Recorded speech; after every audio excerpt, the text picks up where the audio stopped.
पर फिर कभी मिले हम यहीं सवेरे के आंचल की छाँव सही।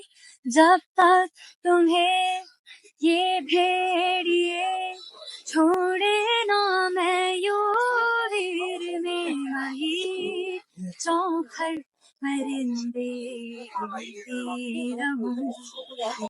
नमस्कार, मेरा नाम है धीरज और आप देख रहे हैं द न्यूज यात्रा। मेरे साथ यंग एज की महिला सिंगर हैं जो जिनका नाम जिनी है, काफी आप जानते होंगे।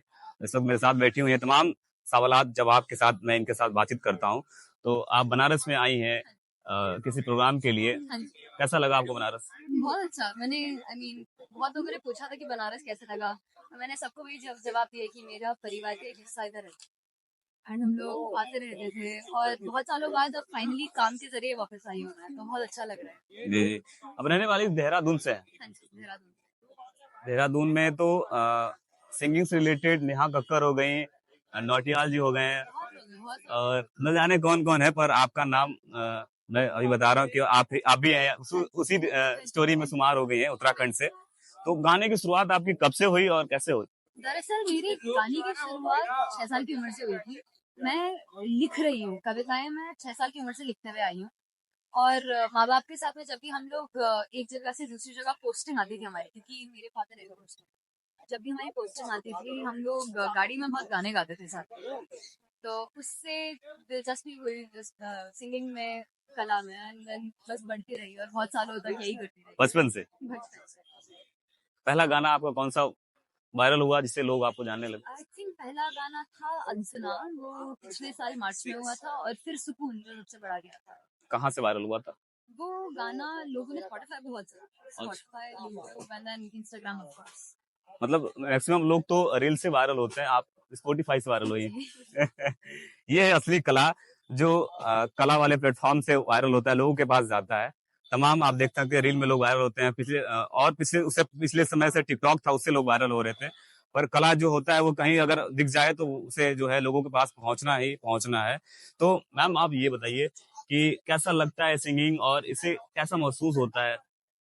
कला करने से कैसा महसूस होता है, मतलब परफॉर्मेंस करने के बाद? मैं जो पहली बार मुझे आजादी का एहसास हुआ था वो तब हुआ था जब मैंने अपना पहला गाना रिलीज करा।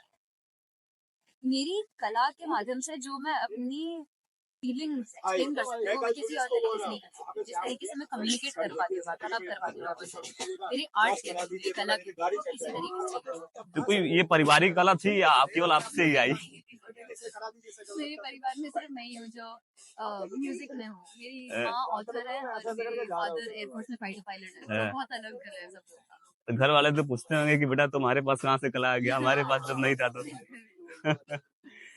आगने वाला कोई गाना आप कोई है? अच्छा जी, दरअसल मेरा अभी गाना रिलीज हुआ था इसी महीने में 7 तारीख को, उसका नाम आशियां है। आसियां? आशियां जी। और अगले महीने एक और गाना आएगा, पर मैं अभी उसके स्पॉयलर्स नहीं दे रही हूँ। तो कोई नहीं, आप अपना जो बेस्ट गाना आपका है जी एक बार हमारे श्रोताओं को आप सुना सकती हैं? जी बिल्कुल। मैं दरअसल एक गाना है चौखट, उसकी एक बंदिश गाती हूँ।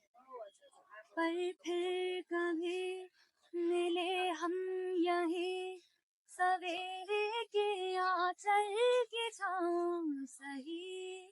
जब तक तुम्हें ये भेड़िए छोड़े ना मैं यूं वीर में वही चौखट परिंदे उड़ते रहूं।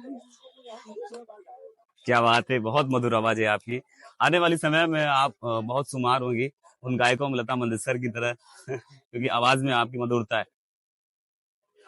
ये जो गाना आप लिखती हैं, खुद ही लिखती हैं? हाँ जी। अपना गया मतलब खुद से लिखा हुआ गाना आप गाती हैं? तो ये तो बहुत ही, आज तक क्या हुआ है कि सारे सिंगर जो होते हैं किसी से लेते हैं गाना फिर वो गाते हैं, पर ये इतना अंदर जा करके कैसे आप लिख लेती हैं? ये तो इतनी कम कम उम्र में, उम्र तो कम है। बचपन से हम लोग एक जगह से दूसरी जगह जो पोस्टिंग आती थी, मैंने पहले भी बहुत लोगों को बोला कि बहुत सारे टाइप्स के लोगों से मिलने का हुआ। बहुत जगहें, बहुत सारे एक्सपीरियंसेस मिले मुझे बचपन में। अब उतने में जितनी मैं कहानियां कलेक्ट करती थी उन्हीं को मैं भूखती रह गई अपने गानों में। वो जब सुनने को मिलते हैं लोगों को लगता है कि मतलब कुछ तो होगा जो बहुत रिस्पेक्ट करे, बहुत डीपली जाकर एक कला को देखा है। पर दरअसल ये सबसे आसान तरीका है मेरे लिए बात करना और अपनी फीलिंग्स को कंट्रोल करना, जैसे मैंने पहले बोला। I don't think so, I think सिर्फ भगवान की देन है।